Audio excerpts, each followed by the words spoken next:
Sponsored by Eero. Get free overnight shipping with your order. Link in the description. Okay, so I know some people are all doom and gloom cynical and pre-bored about the iPhone 11 already, and I've done a video about that, and why I think they're wrong, and how the new camera features alone are pretty exciting. But there's another reason I'm all kind of hyped about it as well. Apple's got a whole new Find My app shipping with iOS 13 and macOS Catalina, and rumor has it, a whole new Find My accessory to go with it, maybe as soon as Apple's iPhone 11 event this coming Tuesday in Cupertino, California. I'll be there live, so hit subscribe and 1-inch punch the bell gizmo so you don't miss any of the action. I'm Rene Ritchie, and this is Vector. I've mentioned this in a couple recent videos already, but I really want to stress it again. The upcoming iPhone 11 really seems like it's shaping up to be the next generation iPhone 7, even up to and including the event. Check it. Similar overall phone shape, but with new silicon on the inside, some new finishes on the outside, an extra camera for even better photos in video, and a breakthrough new accessory with super slick integration. For the iPhone 7, that was the A10 Fusion, shiny jet black aluminum, a second telephoto camera with optical zoom in and computational portrait mode, and AirPods.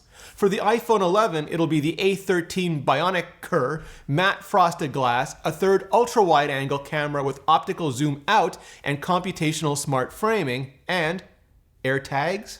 Rumors of the new accessory first broke back in April, alongside rumors of the new Find My app itself, with Guy Ramo of 9to5Mac.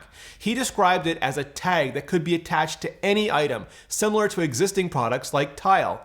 Linked to your iCloud account, you'd be able to attach them to your keys, your wallet, your backpack, your bike, maybe even your pets, and I'll let you figure out the ethics of putting them on your kids or your parents, at least for now. Just like you can with your iPhone or iPad or Apple Watch, and with macOS Catalina, your Mac as well. But more, they could alert you if you walked away and accidentally left them behind, unless you whitelisted a safe location like your home or office, where you might want to actually leave something like your keys or your bag behind. You could also share access to them. For example, if everyone in the office wanted to know where the prototype had gotten to, or everyone in the family wanted to keep tabs on that new puppy. You could also put them in lost mode, just like an iPhone or other device, and anyone who finds them would be able to contact you and let you know, in addition to you getting alerted if and when they were detected, privately and securely. And that's the part that's really interesting. It's not even rumor, it's already a reality. Craig Federighi, Apple's Senior Vice President of Software Engineering, talked all about it back when he announced the new Find My app at WWDC 2019 in June. And it's clever, really clever, especially for devices that don't have always-on internet connections thanks to cellular networking, like the Mac, or like these rumored tags. So, for example, you put one on your keys, and then, a month or so later, you accidentally leave them behind at a coffee shop you ducked into while running errands. Sure, you could retrace your steps, but it was one of a dozen places you went to, and you don't have time, so it'd be great if you could just figure out where they are, and now. And that's exactly where the Find My network would kick in. Basically, any Apple device with offline finding enabled will use Bluetooth Low Energy to detect any other potentially lost Apple device within range, including, we gotta assume, these new tags. It's super energy and data efficient as well. Apple uses things like network coalescence to piggyback off other activity, so any and all extra usage is kept to the barest minimum. So, for example, when a notification comes in or when someone texts, the location support will fire off at the same time, so the processor and radio aren't being woken up any more than they would be otherwise. If it detects something, in this case your keys, it'll use Wi-Fi mapping and cellular triangulation, if available, to anonymously report an approximate location back to Apple. Both the finder's device and your lost tags are anonymized, and the report is end-to-end encrypted, so you'll never have any idea who owns the device that pinged your tags, and they'll never know who owns the tags they pinged, and even that they ping tags if they don't happen to physically see or notice them at the time. And if they do find them physically, that's where the aforementioned lost mode would come in. Then, when you launch the Find My app on any of your Apple devices, you'll see that location report, or the aggregate of as many location reports that have been collected by that time. which, thanks to the popularity of Apple devices, should be a good amount, or a staggering amount in any major metropolitan location. Now, crowdsourcing networks like this aren't new, of course, but the privacy and security protections sure are. Just last month, Ivan Kristic, Apple's head of security engineering and architecture, returned to the Black Hat conference in part to detail how the new system was so private and so secure. I'm not even going to try to paraphrase what he said. Here's the abstract. We will discuss our efficient elliptic curve key diversification system that derives short, non-linkable public keys from a user's key pair and allows users to find their offline devices without divulging sensitive information to Apple. It's so cool that I can't tell if Apple thought up tags as a product and then set about figuring out how to implement it with this level of privacy and security, or if they set about figuring out how to implement Find My for Macs, and it turned out so cool they realized there was an opportunity for an entirely new product line, tags, as well. Right after WWDC, when Apple pushed out the first beta of iOS 13, developer Steve Mosier found a reference to Tag 1,1. For those not familiar with Apple's naming conventions, iPhone 1,1 was the original iPhone, iPad 1,1 was the original iPad, and so on.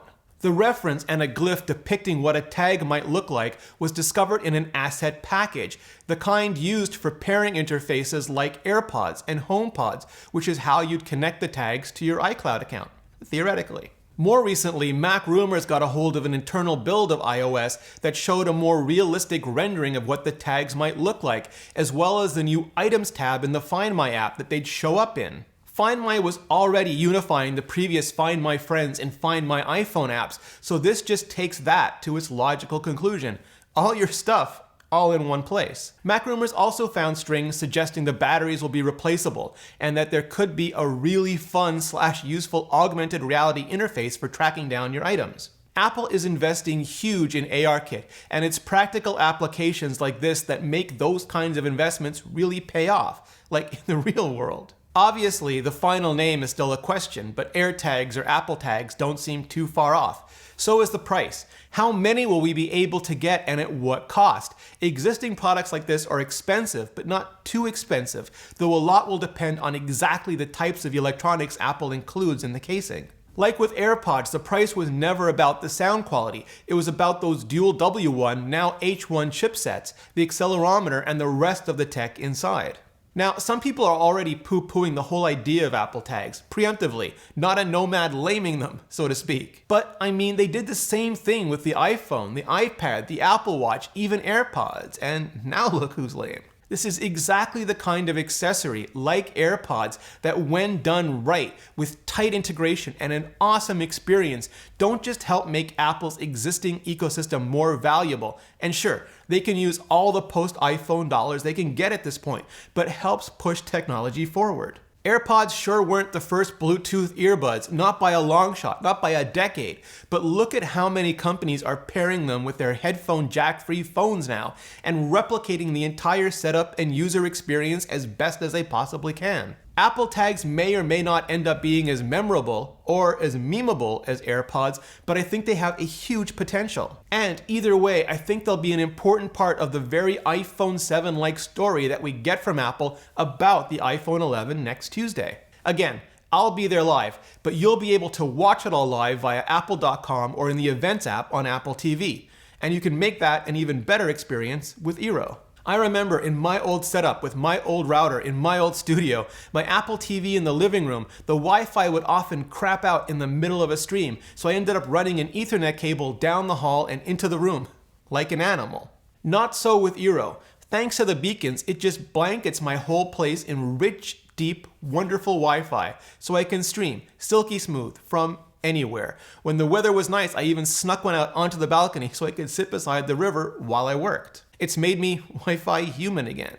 And if you want that too, you can have it as soon as tomorrow. Go to eero.com/vector and enter code VECTOR at checkout to get free overnight shipping with your order. That's eero.com/vector, code VECTOR at checkout to get your Eero delivered with free overnight shipping. You have to use that URL to receive this offer, eero.com/vector, code VECTOR. Thanks Eero, and thanks to all of you for your support. I've used tiles for a while, but I had the original ones and the batteries are pretty much dead now. I'm due for a replacement, so Apple's timing just could not be any better. But I want to know what you think. Hit like if you did, hit subscribe if you haven't already, and then hit up the comments and let me know. Apple tags, Air tags, whatever they're called. Must have, must skip, or simply must wait and see. Thanks for watching and see you next video.